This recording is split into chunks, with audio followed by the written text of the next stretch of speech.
ஒரு அழகான ஏரிக்கரையில் குருவாயல் என்ற ஒரு சிறிய கிராமம் இருந்தது. அந்த கிராமத்தில் வாழ்ந்த பெரும்பாலான மக்கள் மீன் பிடித்துத்தான் வாழ்க்கையை நடத்தினர். அவர்களின் வாழ்க்கை முழுவதும் அந்த ஏரியையே நம்பியது. காலை உதயமானதும் வலை, படகு எல்லாம் எடுத்துக்கொண்டு ஏரிக்குள் சென்று மீன் பிடிப்பதுதான் அவர்களின் தினசரி வேலை. அதே கிராமத்தில் பெரியா என்று எல்லோரும் மரியாதையுடன் அழைக்கும் ஒரு மனிதர் வாழ்ந்தார்.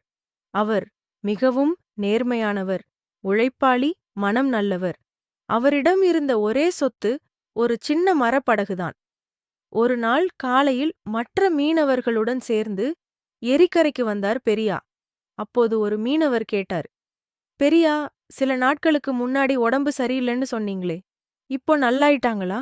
பெரியா சிரித்துக்கொண்டு சொன்னார், என்னோட ஆரோக்கியத்துக்கு ஒன்னும் குறையில்லப்பா, எல்லாம் நல்லாதான் இருக்கு. அதற்கு இன்னொருவர் சொன்னார், ஆனா பெரியா, நீங்க ஒண்டியா எப்படி வாழ்க்கைய நடத்துறீங்க? உங்களை பார்த்துக்கிறதுக்கு வீட்டுல யாருமே இல்லையே. ஒரு பிள்ளை இருந்தா கூட உங்களை பார்த்திருக்கும். அதை கேட்ட பெரியா சற்று அமைதியாக சிரித்தார். அது பரவாயில்லைப்பா. நான் இருந்த காலத்துல என் மனைவி என்னோட எல்லா கஷ்டங்களிலும் எனக்கு துணையாக இருந்தா. நாங்க ஒருத்தருக்கொருத்தர் குழந்தை மாதிரி இருந்தோம். அதனால குழந்தை இல்லைன்னு ஒருபோதும் குறை நினைக்கல. அவர் கண்களில் சிறிது சோகத்துடன் தொடர்ந்தார். ஆனா அந்த இறைவன் அவளை சீக்கிரமா என்கிட்ட இருந்து எடுத்துக்கிட்டான். அதை கேட்ட மீனவர்கள் அமைதியாக நின்றார்கள். அப்போது பெரியா மெதுவாக சொன்னார், நான் ஒண்டியா இல்லப்பா. இந்த ஏரிதான் என் குழந்தை, இந்த படகுதான் என் மனைவி. இது இரண்டும் இருக்கிற வரைக்கும் நான் ஒருபோதும் தனியா ஆக மாட்டேன். அவருடைய வார்த்தைகளைக் கேட்ட மற்ற மீனவர்கள் எல்லாம் வியப்புடன் பார்த்தார்கள். சரி சரி, பேச்சு போதும், வாங்க மீன் பிடிக்கப் போகலாம். இந்த ஏரிதான் நமக்கு உணவு, உடை, வாழ்க்கை. அப்படிச் சொல்லி அவர்கள் எல்லாம் படகில் ஏறி ஏரிக்குள் சென்றார்கள். அந்த சமயம் ஒரு சின்ன பையன் ஓடி வந்து கேட்டான், மாமா மாமா, இந்த தடவை நானும் உங்க கூட மீன் பிடிக்க வரலாமா? ஒரு மீனவர் சிரித்தார். ஏண்டா, நீ ஸ்கூலுக்கு போய் நல்லா படிக்கணும். ஆனா அந்த பையன் விடாமல் சொன்னான், ஒரு தடவை மட்டும் வரணும் மாமா, எப்படி மீன் பிடிக்கிறதுன்னு பார்க்கணும். அவன் அடம்பிடித்ததை பார்த்த பெரியா சிரித்தார். சரி வா, இன்றைக்கு மட்டும் வா. அப்படிச் சொல்லி அந்த பையனையும் படகில் கூட்டிச் சென்றார். அந்த நாள் அவர்கள் முழு நாளும் ஏரியில் சுற்றினார்கள். ஆனால் அந்த நாளில் ஒரு சில மீன்கள் மட்டுமே வலையில் சிக்கின. மாலை நேரத்தில் அந்த பையன் சோகமாக சொன்னான், மாமா, காலையில இருந்து இங்க இருக்கோம், ஆனா நமக்கு மீன்கள் கிடைக்கவே இல்ல.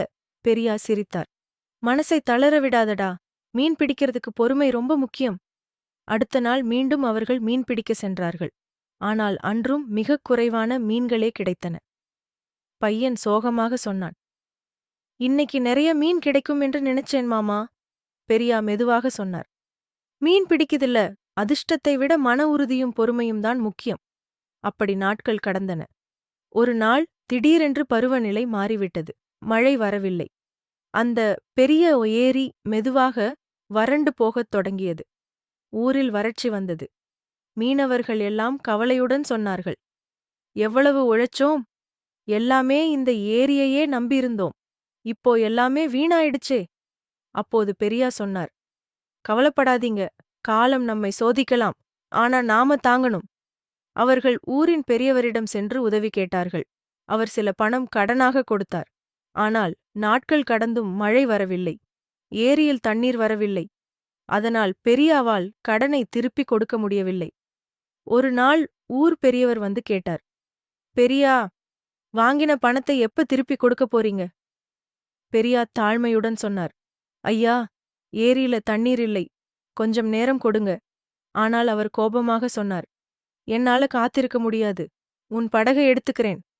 அப்படிச் சொல்லி பெரியாவின் படகை எடுத்துக்கொண்டார். அது பெரியாவுக்கு மிகப்பெரிய அதிர்ச்சி. ஏனெனில் அந்த படகுதான் அவரது வாழ்க்கை.